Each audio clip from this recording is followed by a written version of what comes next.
Jesus said to the crowds, "This is how it is for the kingdom of God. It is as if a man were to scatter seed on the land and would sleep and rise night and day, and through it all the seed would sprout and grow. He knows not how. Of its own accord the land yields fruit, first the blade, then the ear, then the full grain in the ear. And when the grain is ripe, he wields the sickle at once, for the harvest has come." He said, "To what shall we compare the kingdom of God? Or what parable can we use for it? It is like a mustard seed that, when it is sown in the ground, is the smallest of all the seeds on the earth. But once it is sown, it springs up and becomes the largest plants, with branches, so that the birds of the sky can dwell in its shade." With many such parables he spoke the word to them as they were able to understand it. Without parables he did not speak to them, but to his own disciples he explained everything in private. The Gospel of the Lord. Praise to you, Lord.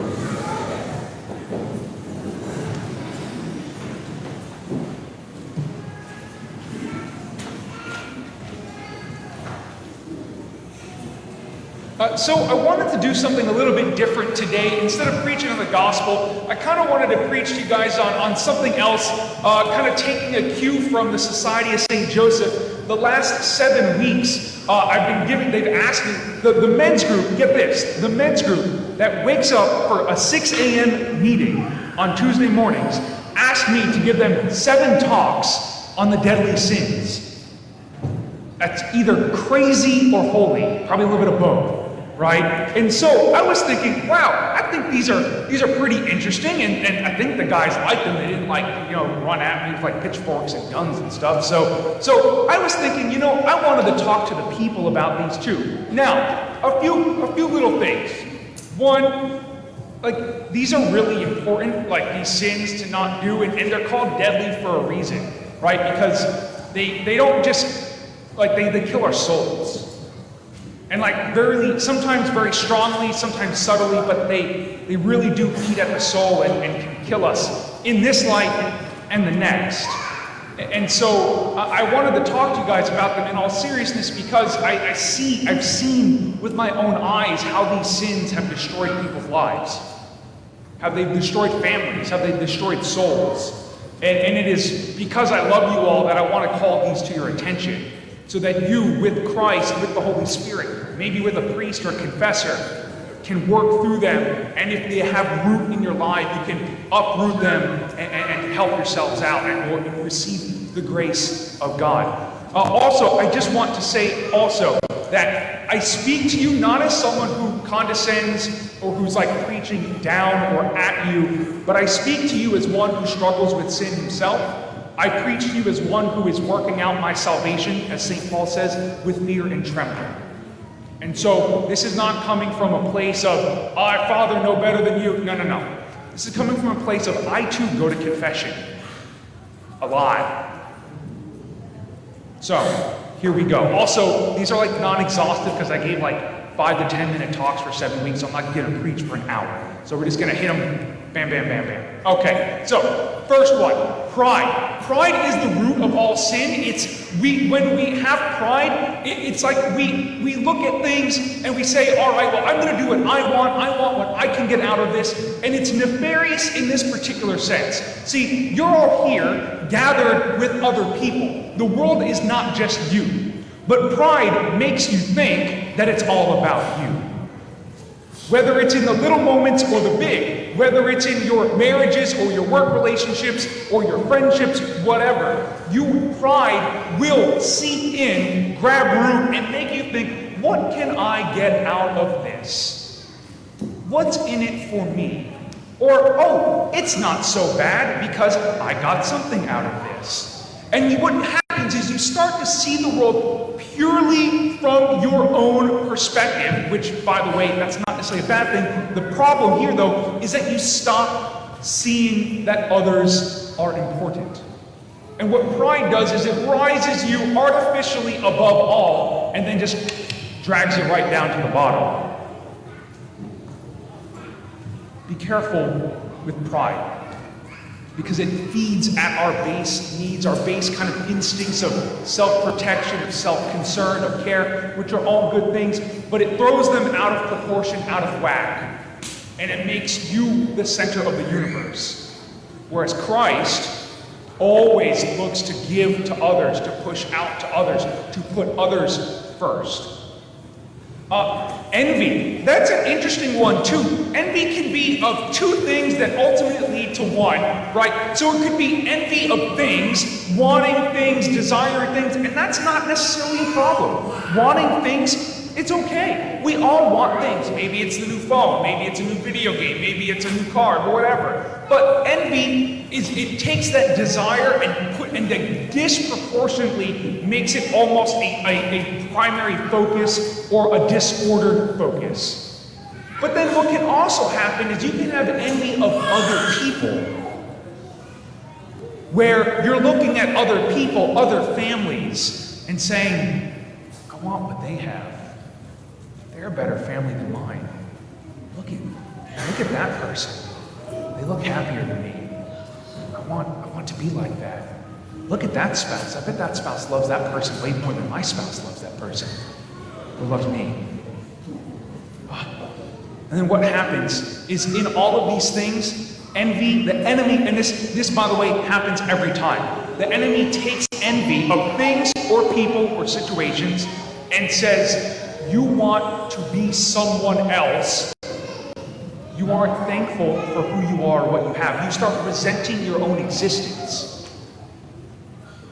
You start resenting not just the house you have, the cars you have, right, etc. You start resenting who you are. You start resenting the gifts that God has given you. You stop seeing that as a gift. And you start saying, oh, why don't I have this? And so he blinds you to the beautiful reality that you have and presents to you a false, idealized image, and then beats you up for not having it. Be careful of envy. Be careful. Cultivate a sincere spirit of recognition and gratitude, and thankfulness and awareness of the gifts and the people that God has given you. By the way, couples, every couple here has problems. No one is perfect. Trust me, I hear it. Y'all come to me to talk. Everyone has problems. Do not let the enemy fool you and trick you into thinking that someone else's husband or wife is better than the one you have. That's not true. That's from the enemy himself, wanting to destroy your marriage and your family. Don't believe the lie.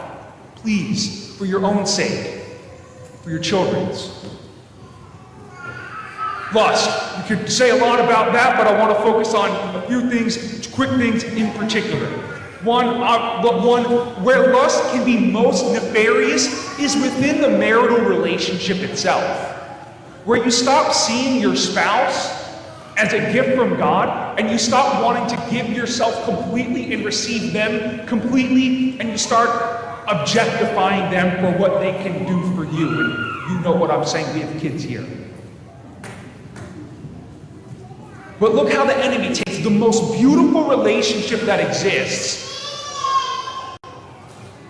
and kind of twists it and twists your vision of it and makes it only about lust, getting the most out of it. And it's no longer about giving and receiving. It's no longer about intimacy, but it's just basically about using each other and taking. Be careful. Now, by the way, husbands and wives, and those even who are just dating or whatever, right? You should be like wildly attracted to your spouse. Like physically too. That's not a bad thing.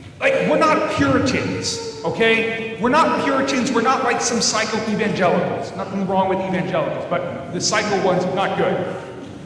Right? We believe in the goodness of attraction and beauty, right? We believe that those are good things. You should be attracted. But what the enemy does is you go from attraction to wanting it all for yourself, regardless of what it does to the other person. Additionally, what can happen is that lust can change the way we view people in objectifying people in general. But another thing that it can do is that we can be objectified by ourselves and start seeing us only through that lens. That maybe is even more dangerous, a little bit more, than the others. Because not only do we objectify other people, but we objectify ourselves. Be careful. Be careful. Cherish the gift that you have. Cherish it. Greed. Greed is tough because it's okay to want things again, right? It's a little bit like envy. Like, it's okay to want things. It's even okay to want more things. Not a problem. Want more money? That's fine. Want a bigger house? That's fine. If you really want another car, that's fine. Or even a boat? Sure. There's nothing wrong with wanting things. However, greed is wanting things disproportionately and putting other things aside because they get in the way of what you want. Greed makes you singularly focused, disorderly on an object, almost for the sake of itself. Where I see greed most take root in so many people's lives is that, well, yeah, sure, I'm gone in 2 weeks anyway, so what the heck ever. So, just say it. So, what happens is sometimes, a lot of times, whoever's the worker or the workers in the family, you want more money, you want a bigger house, you want more stuff, and what happens is you work, and you earn, and the bank account and the stocks go to the moon, right? And then what happens?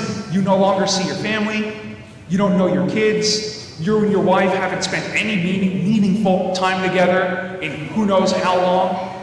Right? And then you say, oh, well, what's the big deal? I gave him this big house. We have a huge house so we can have more kids and they can have space and invite friends over and all this. But at what cost? At what cost is that? Because your kids don't know you? You have no meaningful relationship with them? You haven't actually had an intimate moment with your spouse? Greed can make it, what greed can do too is twist you into thinking you're providing, you need to provide more for your family, and you just objectify yourself as just a means of production, and you stop giving yourself to your family. Again, nothing wrong with a bigger house. It's fine, all right? But houses eventually fall into disrepair. Nothing wrong with the newer car, the faster car, but they eventually break down. Even boats are fine. I love boats, but boats eventually rust out and capsize. None of those are worth more than your family. None. And what greed can do is make you take all of those good things, they're not bad things, and say, yeah, it's worth sacrificing a day off with my kids if it means I get to do this or I get that. Be careful with greed. Because it starts usually from a really good place, from wanting to provide for your families, for your spouses. But then the enemy can quickly turn it on its head and make it a deadly sin for you. Anger. Anger is, there's different types of anger. There's sinful anger. Well, there's good anger, which is righteous indignation. Then there's bad anger, sinful anger. And what I found a lot of times is, you have to ask yourself this.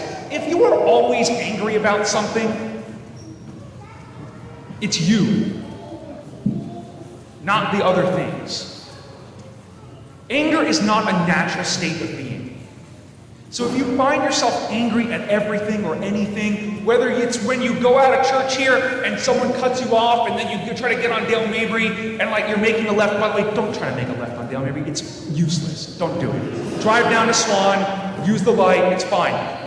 You save yourself the need to go to confession, right? Just don't make a left on Dale Mabry, all right? Don't do it, right? So here's the thing. But if you're angry, like if your internal disposition is one of anger, be very careful. That means that there's something going on within you. And what I found is when people have come to me about anger problems in their life, it's because something within their own existence, their own soul, their own heart, is not quite right. That there's some kind of existential, personal discomfort, struggle going on that's agitating them to the core of their being, and so everything else is just poking at that lack of internal stability. And so if you find yourself angry a lot, You need to find internal stability and to heal those wounds. To put a structure within yourself to allow you to take and to deal with everything that goes on. Because by the way, we have control of absolutely one thing in life and nothing more, and that's ourselves. Everything else is out of our control. The sooner you learn it, the better. So why are you going to let anything make you angry? But if you find yourself existentially uncomfortable or unstable, reach out and try to get the help you need, whether it's from a priest, a counselor, or both, to give you that structure, that stability that is necessary for a flourishing life. Gluttony, we're almost done here, don't worry. Obviously gluttony, excessive consumption of food and drink, we know that, blah, blah, blah. Nothing wrong with having a big party or a feast and eating a lot. That's not gluttony. It's gluttony when it's too much, when it's excessively excessive, right? Please be careful about that, right? We really, there's and sincerely, there's no need for hunger to exist around the area. We shouldn't be taking more food or throwing food away, right? But another thing that gluttony can get to is excessive consumption, not just of food and drink, but of substances that have no place being in our bodies. Drugs of any sort. Even, no.